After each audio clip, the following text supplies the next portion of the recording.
In this section, we're gonna start talking about client-side attacks.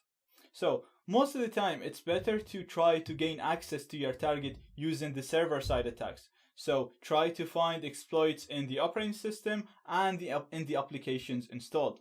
If you tried that and it didn't work, or if your target is hidden behind an IP, so if the target person is not in the same server as us, on the same network as us, and if the target person is using a network, so if you ping their IP, you won't be able to reach it because they're hidden behind the router or behind a network, then your next resort is going to be the client-side attacks. So these attacks require the user to do something. So the user is going to have to open a link, they're going to have to install an update, they're going to have to install a picture or open a picture, or they have to interact, they have to do something. And once they do it, we will be able to run code and achieve our goal. Therefore, because it requires user interaction, information gathering is very important in this case, and we don't only need to get information about the installed applications, we also need to know the person. We need to know their friends, we need to know the networks they use, the websites they use, if there's any websites that they frequently use and trust.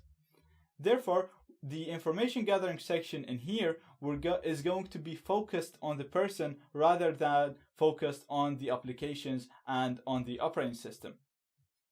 So I also want to show you my lab for this. So obviously we're going to be using the Kali machine for the attacking, and the victim or the target is going to be using the Windows machine.